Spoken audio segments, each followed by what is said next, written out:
유시민 작가가 뉴스공장과 매불쇼에 출연한 것, 이번에는 다르게 봅니다. 항상 선거철이 되면 여러 가지 해안과 분석을 내놓으며 정말 많은 지식과 정보를 시청자들에게 주는데요. 그런데 이번에는 특징이 있습니다. 김민석을 비롯한 당내 권력에 대한 언급을 반복해서 했다는 겁니다. 실제로 어떤 상황인지 함께 보겠습니다.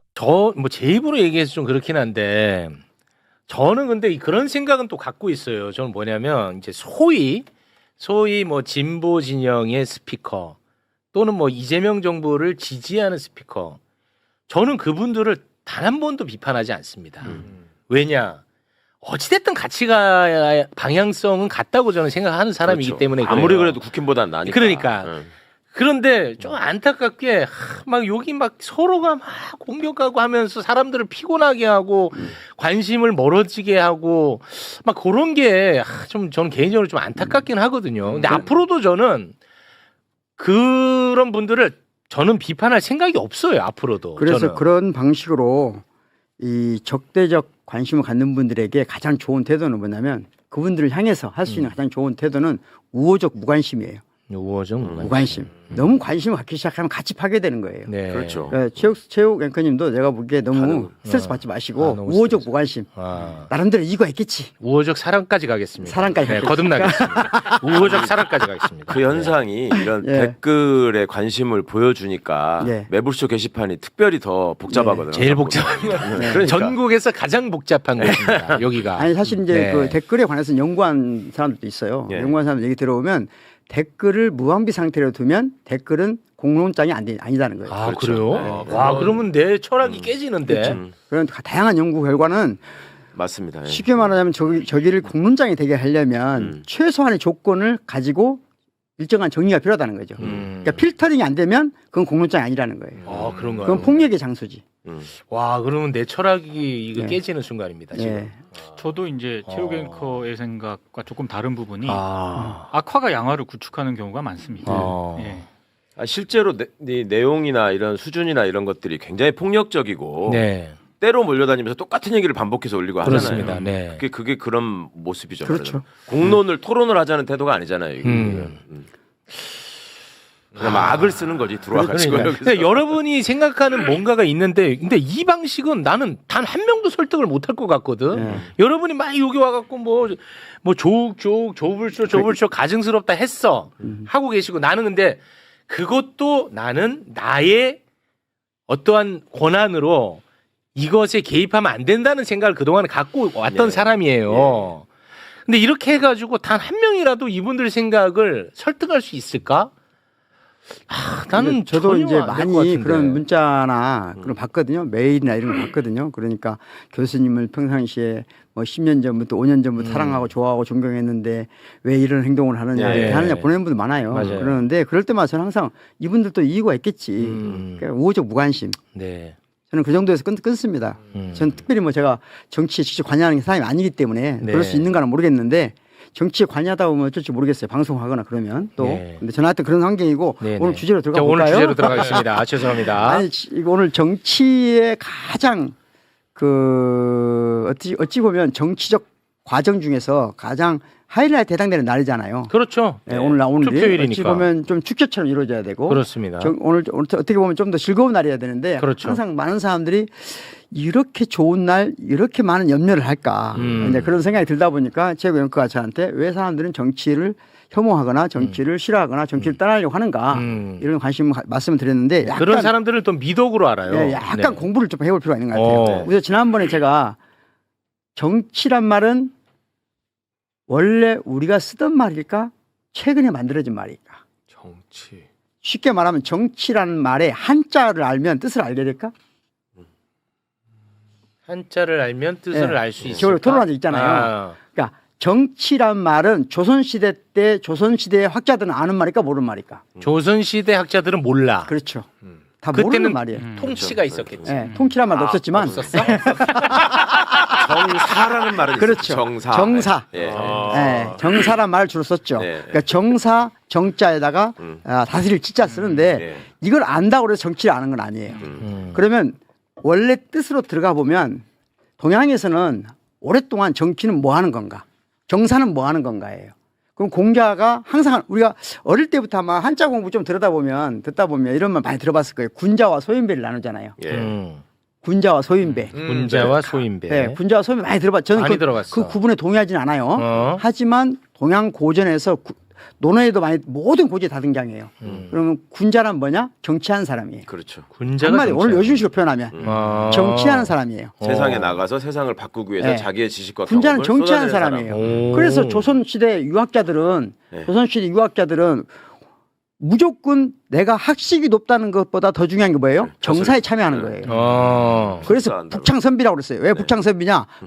북쪽에 왕이 있는 인공 곳에 바라보고. 불을 바라고 있는 거예요. 네. 그게 그리고 북창선비는 항상 옆에 소나무를 키우잖아요. 소나무를 왜 키우냐? 소나무가 용을 닮았거든요. 껍질이. 그래서 정사에 참여한다. 그러니까 오랫동안 동양에서는 군자는 정치하는 거예요. 네. 그럼 소인배는 뭐 하는 거예요? 소인배는 소인배 이익을 추구하는 거예요. 이익 정치 추구. 무관하게 나 먹고 살 거에 네. 집중해서 사는 사람. 자, 그러면 동양만 그런가? 서양에서 똑같습니다. 정치적 우리는 어릴 때 그런 말 들어봤잖아요. 인간은 사회적 동물이다. 네. 들어본 거 같죠? 네네. 아리스토텔레스 그런 말 했다. 그렇지. 그런 말을 우리가 사회 교과서 배웠어요. 네. 근데 사실은 사실- 고대 그리스에서는 사회란 말이 없어요. 정치적 동물이라는 정치적 동물이란 말이에요. 네. 인간은 정치적 동물이다. 음. 야, 그러면 이 모든 인간이 정치적 동물이냐? 아니에요. 사실은 시민만 정치적 동물이에요. 시민만 사람인 거예요. 이게 말이 좀 어려운데 네. 다시 말하면 정치를 할 수 있는 사람만 사람이에요. 온전한 사람인 거예요. 그러면 정치 말고 다른 사람들은 뭐 하죠? 정치 참여하지 않는 사람들은 경제 활동만 하는 거예요. 노예고 대표적으로. 그러니까 고대 동양 고전하고 서양 고전이 똑같아요. 네. 똑같아. 똑같아요. 다시 말하면 제대로 된 인간은 정치하는 인간이고요. 부족한 인간은 돈 버는 돈 인간이에요. 버는 인간. 이게 긍정적인 건 아니잖아요. 오늘 아침에서 보면. 제일 굉장히 화가 나는데. 그러니까 그것은 뭐냐면 옛날부터 정치를 지배의 수로 보기 때문에 지배자들이 자기들을 높이 보는 거예요. 지배의 수다. 네. 그런데 이때 고대 그리스에서 문헌들을 쭉 연구하다 보면 어떤 게 특징이 있냐면 고대 그리스 중에서도 가장 정치적인 것에 대해서 조금 나는 너희들이 하는 건 좋은데 제발 나 좀 참견 좀 안 하면 안 돼? 우리 그냥 좀 놔두면 안 돼? 하는 세력이 있어요. 예. 그게 뭐냐면 해상 무역을 하는 사람들. 아테네에서. 예. 그러니까 항상 오랫동안 정치에 대해서 어떤 문헌에도 정치를 하는 사람이 글 쓰는 사람이에요. 정치하는 사람은 글 쓰는 사람이고 선생이고 지식인이 다. 그렇죠. 정치와 지식은 분리된 적이 없어요. 네. 그런데 그러니까 모든 문헌도 그 사람들 그만 남아있을 거 아니에요. 예. 그러니까 돈벌이 하는 사람들은 다 부족한 인간도 아닌 인간, 항상 그래왔단 말이죠. 그게 동서의 고전인데 그게 순간중간에 보이는 건 뭐냐? 항상 상인 계층이 우리를 제발 좀 놔두면 안 돼? 특히 무역을 하는 사람들 있잖아요. 국가를 폴리스를 벗어나서 국가를 벗어나서 무역하는 사람들이 추구한 게 있어요. 그래서 그 사람들이 끝없이 요구한 게 뭐냐면은 간섭받지 않는 거예요. 간섭받지 않는 거. 간섭받지 않아. 간섭받지 않는 것. 거기에 뭐가 결합하냐? 각자에게 좋은 것. 각자에게 좋은 걸 추구하다 보니까 모두에게 다 이롭더라. 라고 하는 것이 생겨난 것이 말하자면 영국에서 국민경제학자 애덤 스미스에 생겨난 거예요. 애덤 스미스 보이지 오랜만이네. 않는 선. 보이지 않는 보이지 손. 않는 손. 네. 보이지 않는 손은 안 중요한데 하여튼 그거 없으면 맨날 두들겨 맞습니다. 보이지 않는 손. 손 보였다가는 맞아 죽어요. 흥미로운 것은 네. 애덤 스미스가 어마어마한 책들을 썼거든요. 애덤 스미스. 많은 어마어마하게 썼는데 그 모든 책 중에 보이지 않는 손이라는 표현은 딱 한 번 나와요. 네. 한번 나와요? 의의적으로 딱 한 번 써요. 아무튼 그런데 그게 중요한 게 아니고 그 딱 하나만 합니다. 그러니까 애덤 스미스의 국부론의 초반부에 보면 가장 중요한 말이 무슨 말이냐? 우리 모두가 각자에게 좋은 걸 하자. 각자가 자기 좋은 걸 해. 최대 다수의 최대 행복. 아니 그건 아니 뭐야? 딴 얘기야. 아예 딴 얘기 여기는.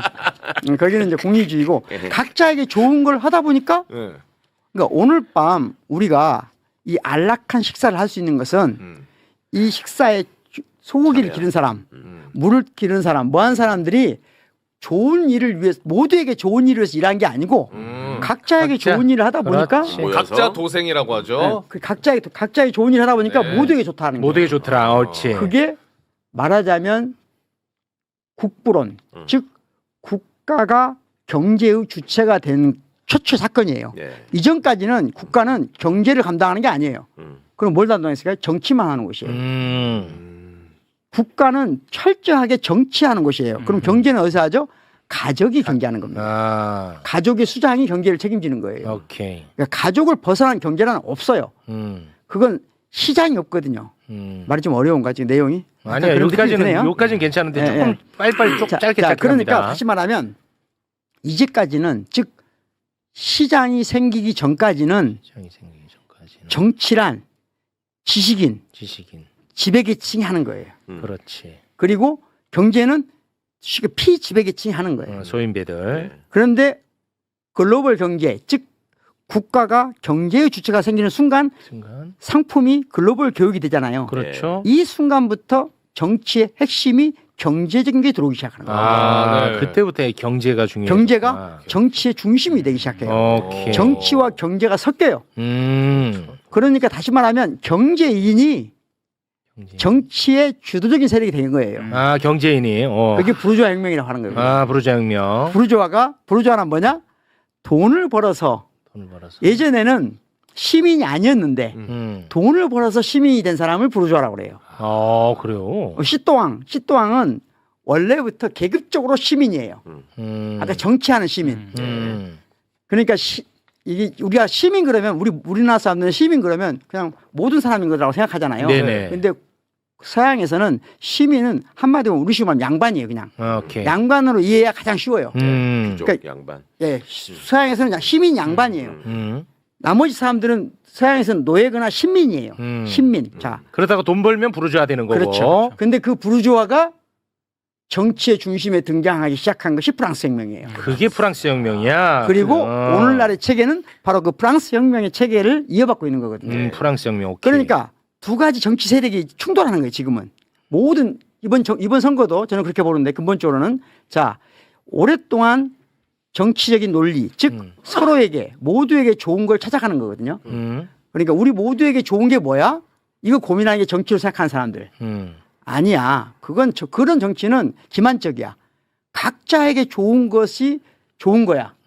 이 틀로 정치를 바꿔야 돼. 네. 즉 부르주아의 정신으로 국가를 바꿔야 돼. 즉 기업가 정신으로 자본가의 정신으로 국가를 재편해야 돼. 이런 정치 세력이 등장하기 시작했고 그것을 우리가 흔한 말대로 고전적 자유주의라고 그래요. 옳으냐 그러냐에 따라서. 네. 오케이. 그러니까 정치가 이제 우리가 생각하는 것처럼 옛날에 생각했던 것처럼 단순히 옳은 것을 추구하고 모두에게 좋은 걸 추구하고 하는 게 아니라 이제는 모든 사람이 나에게 이득이 되는 걸 추구하는 정치가 됐다는 거예요. 각자 좋아하는 거. 네. 이게 충돌하고 있어요. 그러면 사람들은 정치가 나에게 이득이 안 되면 어떻게 되죠? 곧바로 난 비판할 수 있는 시대가 열린 거예요. 그렇죠. 그리고 이제는 더 중요한 것은 미국이 시민혁명, 미국을 통해서 미국의 민주주의가 뭘 가져왔냐? 부르주아만이 아니고 돈 없는 사람도 주권자가 된다는 거거든요. 그러니까 그게 미국 시민혁명이에요? 그렇죠. 기본적으로 미국 시민혁명이죠. 그러니까 프랑스 혁명에서 생겨난 건 아니니까. 프랑스 혁명 세 계급이고 그래서 기본적으로 오늘날 우리가 민주주의의 원류로 가보면 이제 물론 네덜란드지만 네덜란드 작은 나라니까 큰 나라로 가서 오늘날의 민주주의 체계를 만드는 건 미국이거든요. 그 미국은 뭐냐면 돈이 없어도 결국은 돈이 없는 사람도 즉 말하자면 프롤레타리아트도 또는 거류민도 심지어 외국인도 투표권을 갖게 하는 거잖아요. 바로 이것이 오늘날의 정치 체계거든요. 그러면 생각을 해보자는 거죠. 오랫동안 정치는 먹고 사는 문제가 자기의 중심사가 아닌 사람만 하는 거였어요. 그렇죠. 왜? 신경 안 써도 되는 사람. 신경 안 써도 되는 사람. 그렇지. 그 정도로 고도의 어려운 일이에요, 이게. 오케이. 다시 말하면 지배계층들이 생산에는 관여하지 않으면서 우리 모두에게 좋은 게 뭐야? 너와 나에게 서로에게 좋은 게 뭐야? 라고 하는 것을 추구하는 아주 고도의 정신적 활동이었단 말이죠. 근데 이것은 지금은 모든 사람이 하는 활동으로 확장됐어요. 네. 자, 그러면 이제 오늘날 내 이익을 추구하는 사람 입장에서 보면 정치가 내 이익이 도움이 안 되면 할 필요가 있나 없나요? 관심 가질 필요가 있나 없나요? 없지. 없는 거 자연스럽잖아요. 그러니까 저는 제가 보기에 50% 이상이 정치에 관심을 갖는다는 건 대단한 거라고 생각해요. 그러니까 우리가 이렇게 많이 정치 관심 갖는 게 오히려 네. 자연스러운 현상은 아니다. 아 오히려. 예. 우리가 끝없이 이걸 관심을 갖자. 그렇지 않으면 정치에 관심을 갖지 않으면 우리는 기본적으로 관리의 대상, 지배의 대상, 흔한 말대로 나보다 더 나쁜 놈, 나보다 더 못난 놈, 그런 놈들한테 지배를 받거나 폭력을 당할 수 있으니까 같이 관심을 갖자. 서로에게 좋은 걸 찾자라고 끝없이 민주시민 교육을 하고 여기까지 온 것이지 가만히 두면 사람은 이익만을 추구해요. 그렇죠. 특히 어떤 이익? 나에게 이익이 되는 걸 추구한다. 네. 그러니까 정치적으로 오늘같이 특히 승자 도시체계잖아요. 대한민국 87년 체계라는 것은. 87년 체계라고 하는 것은 한 표라도 더 얻은 사람이 얻은 당이 무조건 승자가 되는 거잖아요. 네. 하늘과 땅 사이가 되잖아요. 그렇습니다. 자, 이런 체계에서 정치가 단순한 옳은 걸 추구하고 그런 게 아니라 내 이익을 나에게 이득이 되려면 정치가 옳다고 생각하는 순간 적자 생존의 싸움이 시작된 거죠. 정치 아니. 네. 그런데 문제는 뭐냐면 수표를 하고 나서 보면 이게도 나한테 이익 될 게 별로 없거든요. 이득은 멀리 있거든. 예를 들자면 아주 소수의 사람을 제외하면 아니 예를 들자면 어떤 도지사가 되느냐가 나의 직접적 이득관계 이해관계가 별로 없거든요. 이해관계가 있으면 무조건 움직입니다. 사람은. 그러니까 이해관계가 없을 때 정치에 관심을 가져야만 하는가 말아야 되는가 이걸 물어보는 거예요. 없을 때. 네. 이해관계가 있으면 체육 앵커가 여기서 아무리 말 안 해도 단아가 있어. 자기한테 이해관계가 있으면요 인간은 반드시 정치적이에요. 오케이. 인간은 반드시 정치적이에요. 그러니까 이해관계가 없을 때도 우리는 정치에 관심을 가질 수 있는가. 이걸 예전부터 이건 자연스럽지 않다. 이건 규범적이었던 거예요. 그러니까. 그래서 군자라 이름으로 시민의 이름으로 계속해서 그걸 교육시켜 온 거예요. 인류가. 네. 그러니까 그것이 저는 확장돼서 예전에는 그걸 계급이나 신분으로 구획했다면 지금 모두에게 열려 있잖아요. 그러니까 누구나 정치할 수 있잖아요. 정치에 관심 가질 수 있잖아요. 그런데 이게 고도로 제가 독일 유학 시절에 가장 우리나라 사람하고 차이를 느꼈어요. 그때 우리가 조금 그 문화가 좀 조금 그 당시 빨리 앞서갈 때잖아요. 그렇죠. 독일이. 정치 얘기를 대학생 간에 하잖아요. 그러면 대학생들이 90%가 똑같은 말을 먼저 해요. 정치는 너무 어렵다고 그래. 독일 사람들이? 네. 오. 너무 어렵다. 예. 그래서 그건 많이 훈련을 받아야 할 수 있는 얘기다. 그렇죠. 그러면서 정치적 얘기를 잘 안 해요. 독일에서? 네. 하게 된 사람들은 그러니까 매일 토론이 일어나거든요. 그런데 그건 마치 굉장히 복잡한 것이고 그래서 토론이라고 하는 것도 상당히 어려운 일이라고 인정을 해요. 근데 한국은 제가 보기에 그 점에서는 정반대예요. 그렇죠. 누구나 정치에 대해서 제가 지금까지 정치 방송이 아닌 일반 시민들하고 만나서 저한테 정치 배우려고 한 사람 못 봤어요. 다 자기가 알고 저 있는 가르치려고 하지. 가르치려고 그래. 정말이에요. 그렇죠. 재밌네. 제가 예전에 가끔 이제 육천여동을 하거든요. 육천여동 장애가 사는데 대부분 저를 못 알아볼 거 아니에요. 못 알아보고 이제 뭐 하다 보면 그러다 보면 이제 어떻게 반드시 가르치려고 그래요. 정치적으로. 맞아요. 네. 그러니까 한국은 저는 정치에 재밌네. 무관심하다는 말은 안 맞다고. 안 맞구나. 네. 나는 과도한 게 문제지. 오히려. 과도한 게 문제고 특히 가장 잘못된 건 이제 어떤 거냐면 두 가지가 잘못된 건데 비판적인데 무기력한 경우가 느낄 수 있잖아요. 그러니까 좋은 뜻도 가지고 있고 바른 뜻도 가지고 있는데 무기력한 경우가 있을 수 있어요. 그런 사람들을 책임 못 지면 정치 전체가 문제죠. 네. 근데 지금 같은 경우는 사실은 세계 역사에서 이재명 대통령 정도로 효능감을 주는 정부는 그렇게 찾아보기 어렵거든요. 그러니까 지금이 나는 불의에 지금 나는 이것이 너무 가진 사람들 어차피 있는 사람들만 위한 정치야. 이렇게 냉소를 하는 사람들은 사실은 그게 진실이 아니라고 생각해요. 다른 나라를 한번 보면 돼. 네, 그렇죠. 다른 나라 보면 됩니다. 피 한 방울 흘리지 않고 대통령을 그냥 바꿔버리는 나라. 예, 그렇죠. 없어요. 전 세계 어디에도 없고. 어디에도 없어. 제가 생각하기에 지금 우리가 과도한 정치적 관심 특히 민주 진보 진영 내부에서 네. 워낙 조건이 좋다 보니까 아까 말하는 그런 현상 조부쇼나 이런 말을 뜯어서 막 공격하고 이런 것이 생겨난 것이지 저는 그게 스트레스는 받을 수 있지만 나쁜 지형이 아니기 때문에 생겨나는 것이다 생각할 수도 있다. 여유가 있으니까 여유가 그런 소리도 있으니까 할 정신이 생긴다. 있다. 그리고 우리의 민주주의 의식과 민주주의의 정도는 전 세계에서 지금 이 매거시 미디어와 또는 지금 새로운 뉴 미디어산의 관계에도 보면은 저는 미국이나 유럽보다 우리가 앞서 있다고 생각해요. 그렇죠. 예. 미국의 매거시 뉴 미디어 저 가끔 들어가 보거든요. 미국이나 독일에 들어가 보거든요. 그러면 최욱 씨나 김어준 씨처럼 하는 수준이 안 돼요. 그거 정말 황당하죠. 예. 아직도 팟캐스트가 횡행하고. 그러니까 우리는 극단적인 제가 얘기. 보기에는 김어준 최욱이 우리나라 전체 민주주의에 크게 기여하고 있다고 그러냐면 뉴 미디어가 매거시 미디어하고 다르게 어떻게 더 나을 수 있는가를 보여주는 가장 표본적인 거거든요. 예. 근데 제가 미국이나 유럽에 가보면 그게 아직 자리를 못 잡았어요. 그렇게 안 되지. 근데 이게 최욱 씨나 김어준 씨의 공적이기도 하지만 대한민국 시민들의 김어준 씨랑 같이 부르지 말아주세요. 네. 한 번만 해요, 한 번만. 아니, 같이 이렇게 하지 마시고. 시민들의 힘이다. 시민의 힘. 그래서 저는 그래서 수준이고. 우리나라 시민들을 정치적 무관심이나 정치적 혐오나 이런 걸로 몰아붙일 일은 아니라고 봐요. 그래서 저는 세계적으로 가장 관심 가장 많고, 관심 많고 그리고 가장 수준 가장 높다. 건강하고 가장 건강하다. 가장 수준 높고 아. 그렇다고 저는 보는 입장입니다. 아유, 뭐 많이 위로가 되네. 그리고 저 우리나라 사람들은 특히 정반대로 바뀐 게 있어요. 좀 안타까운 건데 네. 정치에 가까이 있는 사람들이 아까 말한 대로 소인배예요. 예. 자기 맞아, 이익을 너무 이익을 추구해요. 아, 오히려 시민들은 자기 이익이 아니라 모두를 위해서 좋은 정의를 추구해. 재밌네. 이게 뒤바뀐 현상이에요. 진짜네. 진짜 그래요. 이제는 일을 위해서. 그냥 지금 현대 언어로 지금은 시민이 군자가 됐고, 그렇죠. 예. 원래 그 정치인들이 지금 소인배가 소인배가 돼. 됐다. 재밌네 이 현상은. 네. 정치인들만 그런 게 아니고 이렇게 조금 약간 지금 정치에 가까이 가서 뭔가 이득을 얻을 수 있는 가능성 있는 군들이 다 너무 소인배예요. 아 소인배가 돼버렸어. 네. 와 재밌다. 그래서 지금 저는 이번 정치가 이번 전당 오늘 선거 끝나고도 그러겠지만 큰 틀에서 말하면 지금 제가 보기에는 그거든요. 당원 주권 시대를 열 것인가 아니면 또다시 개파 정치로 돌아갈 것인가 이런 큰 싸움이 있는데 한마디로 말하면 소인배들은 당원 주권이 싫어요. 그렇죠. 소인배는 너무 싫죠. 그러니까 시민이 국민 주권 시대 싫어요.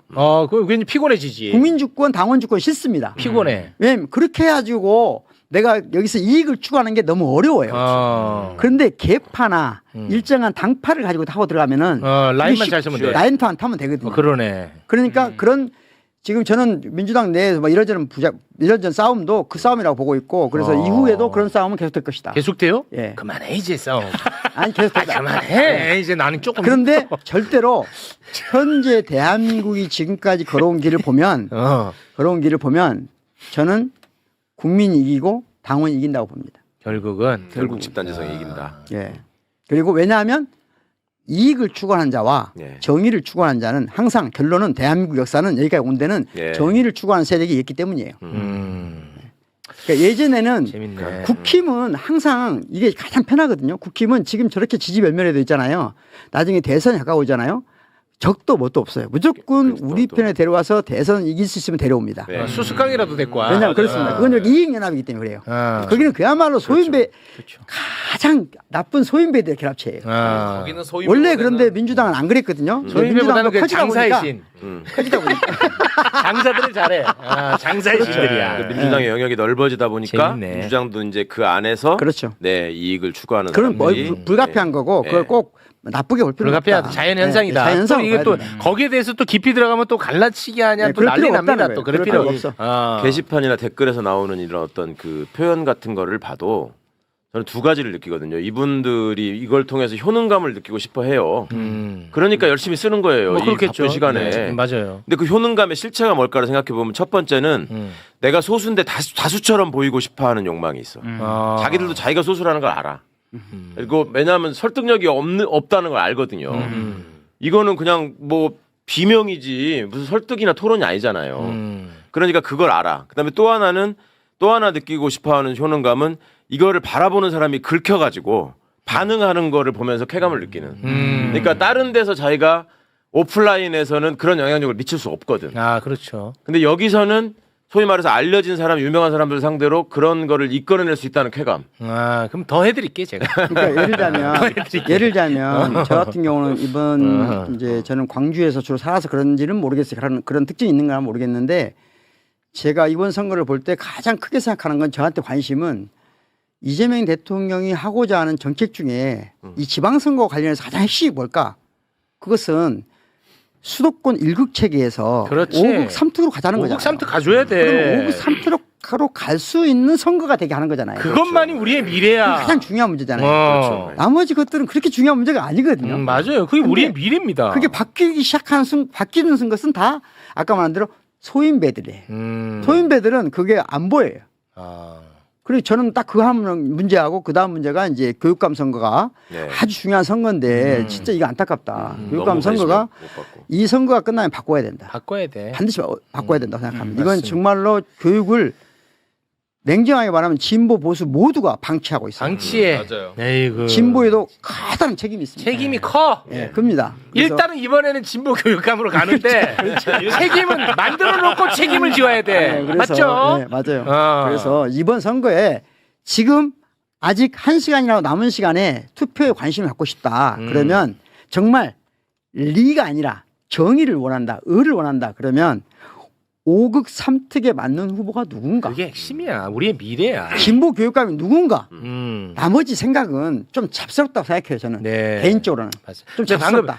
이제 이 강의를 또 듣고 보니까 이 조불쇼라고 하는 분들 뭐 개인한테 이득할 게 없잖아. 없죠. 이분들은. 없죠. 그러니까 참 어떻게 보면은 완전히 막 내가 비난하고 이런 분들을 외면하고 싶지가 않은 거예요. 저는 이 아무런 본인한테 이득 없어. 근데 본인이 생각할 때 굉장히 중요한 가치인 거야. 그렇죠. 그럴 수 예, 있죠. 뭐 그렇잖아요. 그럴 수 있죠. 예. 그래서 나는 이분들도 좀 함께 가고 싶으면 욕심이 좀 있어요. 함께 저는. 가야죠. 아니, 맞죠? 함께 가야 돼. 어, 당연히 함께 그런데- 가야 돼. 근데 제가 좀 하나 아쉬운 건 뭐냐면 지금 우리가 지금 선거 이게 엄청 큰 선거잖아요, 진짜로. 지방 선거도 엄청 큰데 심지어 이번에 재보궐 선거가 너무 커져 버렸단 말이야. 네. 엄청 많아. 우리가 에너지를 쏟아야 될 게. 근데 저는 김용남 후보를 좋아할 수도 미워할 수도 있다고 봅니다. 조국 후보를 좋아하고 미워할 수도 있다고 봅니다. 그럼 어떤 적당한 감정의 선이라는 게 존재할 텐데 맞아요. 세상에 마치 이 두 사람이 내란을 일으킨 것처럼 이렇게까지 막 하면은 나는 이거는 참 부자연스럽게 느껴지거든요. 그래서 난 내 상식하고 이게 잘 안 맞아. 내가 거기서 아니, 그럴 때마다 제가 조금 힘들어한 건 사실인데 덜 힘들어하겠습니다. 그래서 사실은 지난번에 이제 그 민주당 또는 범민주 진보 진영이 어떤 문제에 관심을 가져야 되는가. 그 중에 저는 핵심 중에 핵심은 다양성을 어떻게 인정하고 존중하고 또 함께 갈 것인가. 이게 그런 문제가 정당에서 또는 정당 안팎에서 깊이 있게 논의된다고 생각해요. 맞습니다. 예. 다시 말하면 민주당 혼자만 할 수 없어요. 다른 작은 자, 정당들하고 함께 해야 이번에도 됩니다. 진보당의 협력이 있었습니다. 그거 이번에 잊지 진보당 마세요. 아니었으면 진보당. 제가 보기에 민주당 큰 위기가 왔어요. 진보당. 저는 그래서 이번에 제가 태어나 처음으로 네. 진보당을 찍었습니다. 아, 그런 얘기는 하지 마세요. 그런 얘기를 왜 내가 하세요? 물어봤더니 여기서? 아니 여기 오기 전에 물어봤어요. 그 말이 되냐? 예를 들면 그 내 개인이 해도 된다고 하더라고요. 아니, 왜 하세요? 아니 왜 하냐면 아, 내가 갑자기 내 빤스 뭐 입고 있는지 얘기하면 왜 얘기하냐면 말을 해도 되지. 근데 근데 이상하잖아. 왜 이상하지 않냐면은 진보당이 저는 정책 성향이 좀 달라요. 진보당하고 정책 성향이 달랐는데 이번에 타협하고 협상하는 거. 그러니까 상대가 잘못했지만 아, 진보당 상대가 잘못했지만 감동 많이 내가 받았어. 감수하는 거 이런 걸 하는 것이 민주 진보 진영이 함께 가는 가장 중요한 아. 태도를 보여줬잖아요. 나 진짜 감동 그럼 많이 그에 대한 받았어. 우리가 인정과 보상이 있어야 되는 거 아니에요? 저는 그런 측면에서 그러니까 말씀드립니다. 저는 오늘은 좀 적절치 않은 발언인데 이 적절한 발언은 아닙니다. 그러니까 소위 이제 민주당을 지지하시는 분들, 민주당의 표를 행사하는 분들은 막 힘 있다고 해서 내 멋대로 하고 그런 세상 만들지 말자는 거잖아요. 그렇죠. 그래서 그렇지. 민주당을 지지한다고 그렇겠지, 하시죠. 그럴 거 네, 아니야. 그렇죠. 힘이 있어도 그 힘을 소수 약자를 위해서 써주고 그렇죠. 뭐 그러자고 민주당을 지지할 거 아닙니까? 그렇죠. 그런데 선거 국면에 딱 들어가잖아. 진보당이 예를 들어서 양보 안 하잖아. 반 죽여놓습니다. 맞아요. 그렇지. 오, 나는 그럴 때마다 되게 깜짝 놀래요. 그렇죠. 근데 이번에 진보당이 저를 너무너무 감동을 시켰어요. 감동됐어요. 저 개인적인 얘기입니다. 와, 난 진짜 진보당한테 진짜 난 너무 감동받았어 이번에. 그래서 저는 이제 특히 기초나 이런 데서 유의미한 성과가 있죠. 기초나 이런 비례 같은 데서 좀 유의미한 성과가 있으면 좋겠다. 왜냐하면 그걸 보면은 시민들이 무엇을 원하는구나. 시민들이 함께 가길 원하는구나. 예. 우리 지지자들이 함께 가길 원하는구나. 이걸 보여주는 거잖아요. 네. 그래서 범민주 진보 진영이 큰 승리를 하되 다양하게 승리했으면 좋겠다 하는 겁니다. 네. 사실은 이게 이런 정서나 어떤 현상이 생기는 게 제도하고도 분리될 수 없는 거잖아요. 그렇죠. 아까 말씀하신 승자독식 구조의 87년 체제가 가져온, 그러니까 소선거구제가 가져온, 그러니까 1등만 살아남는 상황. 네. 그러니까 야 나는 1등 정당 지지하는데 너네 1등 아니잖아. 그 1등 얘기하면 꿇어 그냥 좀. 1등 되는데 힘을 보태고 뭐 이렇게 말이 많아 이제 이런 생각을 하는 분위기가 어느샌가 생겨버렸어요 지금 민주 시민들 사이에서도. 그러니까 이거를 극복할 수 있는 방법은 제도적으로 앞으로 헌법 개정을 우리가 계속 얘기하잖아요. 네. 여기서 결선 투표제를 넣는 게 굉장히 중요하다. 그래서 네. 그런 얘기가 나오는 거죠. 그리고 많은 유튜버들이 이 이현주가 오만방자하다. 당의 주인인 당원들에게 나가라 마라 굴러 들어온 돌이 이런 얘기를 하는 게 참을 수가 없다. 뭐 이렇게 이야기를 하고 그런 분석들을 하고 있더라고요. 그런데 저는 이현주의 이 발언을 보고요. 하나도 화가 나지 않았습니다. 오히려 애잔한 마음. 얘네들 진짜 좋댔구나. 왜 이런 생각을 하게 됐는지 제가 분석을 해드리도록 하겠습니다. 이현주의 악의적인 갈라치기예요. 김용남을 지지하지 않을 거면 다른 당으로 가라. 탈당을 해라. 이렇게 말하고 있습니다.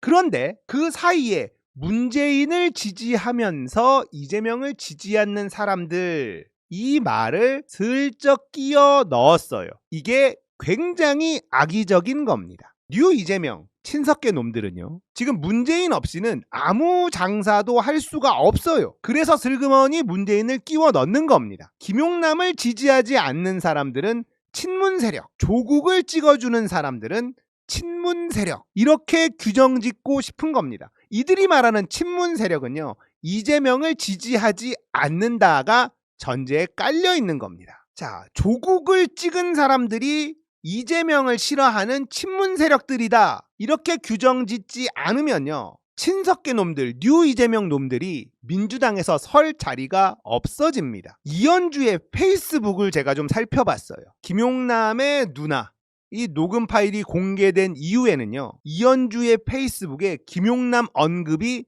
완전히 사라져버렸어요. 현근택한테만 붙어서 선거운동 열심히 하고 있습니다. 자, 이건 뭘 의미하냐? 이현주도 김용남 떨어진다.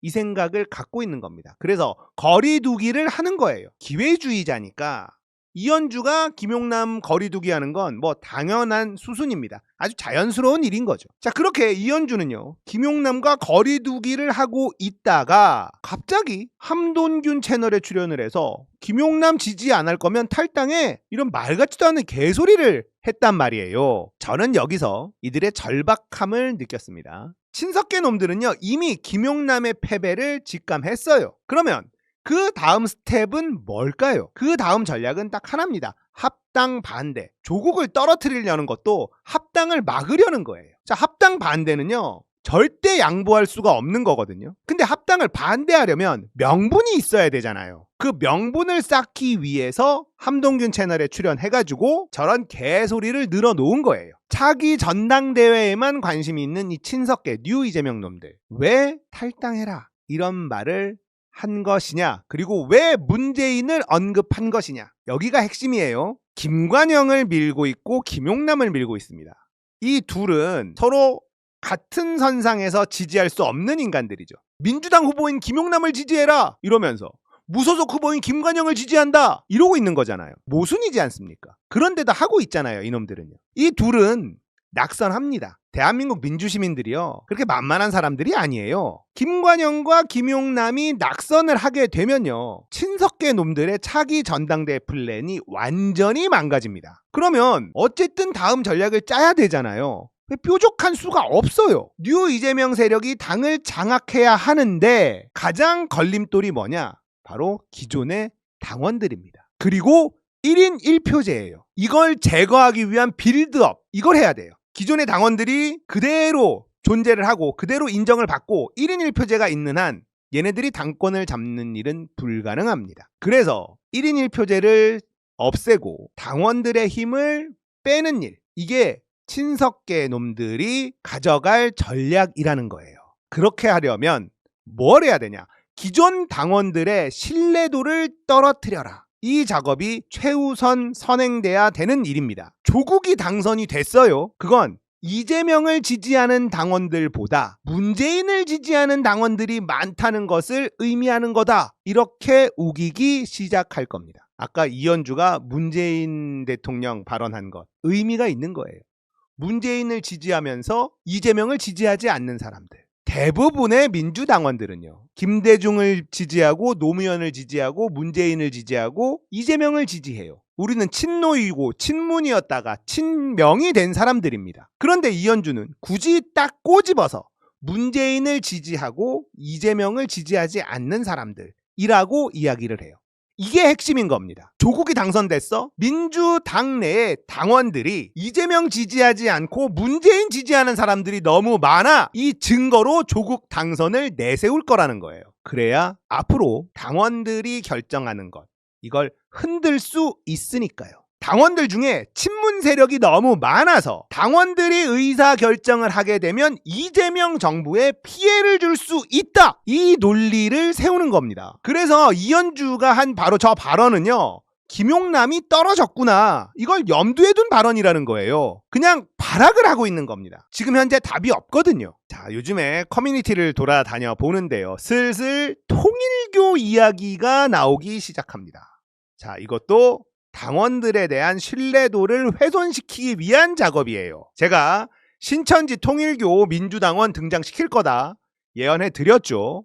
이거는 그냥 정해진 수순이에요. 자, 이제 친석계 놈들의 전략은 나왔다라는 거예요. 당원들에게 의견을 물어보면 안 된다. 이 명분을 찾아야 돼요. 그래서 당원들이 선택한 그 어떤 것도 정당성을 부여받지 못하게 만드는 것, 그래야 1인 1표제를 물을 수 있거든요.